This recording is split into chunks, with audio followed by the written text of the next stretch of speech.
சின்னத்துல வாக்களிக்கணும் பண்ணுவீங்களா? உதயசூரியன் சின்னத்துல வாக்களிக்கணும் பண்ணுவீங்களா? உதயசூரியன் சின்னத்துல வாக்களிக்கணும் பண்ணுவீங்களா?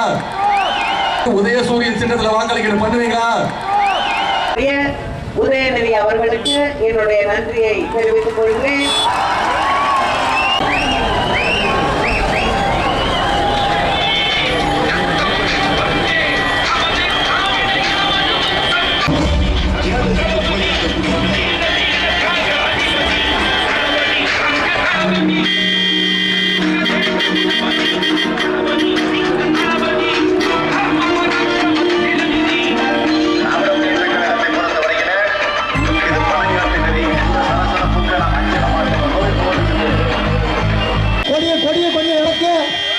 ஐயா கொடியிறக்கையா, ஐயா கொடியிறக்கையா, தயவு செய்து ஐயா.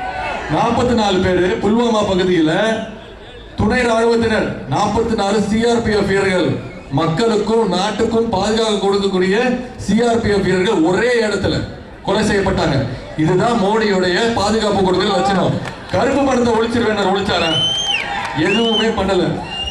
ஜிஎஸ்டின்னு ஒரு வரியை கொண்டு வந்து இந்த பண மதிப்பிழப்பினால எத்தனை பேர் தெரியுமா உயிரிழந்தாங்க? 150 பேர். இந்தியா முழுக்க ஏடிஎம் வாசல்ல வெயில நின்று ஒரே நாள்ல 150 பேர் உயிரா இறந்துட்டாங்க. இந்த 150 பேரோட உயிரை எடுத்ததுதான் மோடியுடைய சாதனை. அதை விட இன்னும் மோசமான சம்பவம் தூத்துக்குடியில இங்க நடந்தது. இந்த பகுதியில மக்கள் நடத்துற போராட்டம், எந்த கட்சியும் இல்லை, எந்த கட்சியோட துணையும் கிடையாது. மக்கள் நடத்துற போராட்டம் 100 நாட்களுக்கு மேல போயிடக்கூடாதுன்னு சொல்லி திட்டமிட்டு மாநில அரசு பட்டப்பகல்ல காக்காவை சுடுற மாதிரி 13 பேரை சுட்டு கொண்டாங்க.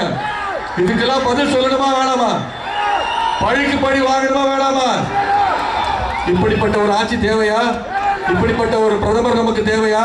நம்முடைய முதல் வேலை ஏப்ரல் 18 இது 13 பேரை சுட்டு கொண்டுட்டு அதுக்கு என்ன தெரியும் விளக்கம் கொடுத்தாங்க?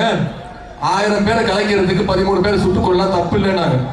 இப்படி ஒரு ஈனமற்ற ஆட்சி, வெக்கங்கட்ட ஆட்சி. முதலமைச்சர் போய் கேட்கிறாங்க, 13 பேர் இறந்துட்டாங்க. அப்படியா? நான் டிவி இன்னும் பார்க்கல அப்படின்னாரு. இப்படி ஒரு முதலமைச்சர் நமக்கு தேவையா? இவங்களெல்லாம் நம்ம வீட்டுக்கு அனுப்பணும்னா ஏப்ரல் 18 மறந்துடாதீங்க, வாக்குச்சாவடிக்கு சென்று நம்முடைய முதல் வேலை கனிமொழி அவர்களுக்கு உதயசூரியன் சின்னத்துல வாக்களிக்கணும் பண்ணுவீங்களா? காலையிலேருந்து உங்க வரவேற்பு, உங்க எழுச்சி எல்லாம் பார்க்கும் போது ஒண்ணு நிச்சயம், என்ன தெரியுமா? உதயசூரியன் தூத்துக்குடியில ஜெயிக்க போறது நிச்சயம். ஆனா என்னுடைய ஆசை, எதிர்த்து போட்டியிடுற அக்கா தமிழிசை அவர்கள் டெபாசிட் வாங்கக்கூடாது. பண்டு சீரமைக்கப்பட்டு விரிவாக்கம் செய்யப்படும். இந்த தேர்தல் அறிக்கையை தான் இந்தியா முழுக்க என்ன தெரியுமா சொல்றாங்க? திமுகவோட தேர்தல் அறிக்கையை இந்த தேர்தலுடைய கதாநாயகன் ஹீரோ. ஒரு ஹீரோ இருந்தா நேரத்தில் ஒரு வில்ல இருப்பான்ல. யார் அந்த வில்ல? இந்தியாவோட வில்ல யாரு? ஒரு வில்ல இருந்தா அந்த வில்லனுக்கு கீழே 2 அடிமைகள் இருப்பாங்கல்ல, கைகூலிகள். போய் இந்த வேலையெல்லாம் பார்த்துட்டு வா, நான் அவனை பார்த்துக்கிறேன்னு சொல்லிட்டு. யார் அந்த 2 பேரு? EPS, OPS.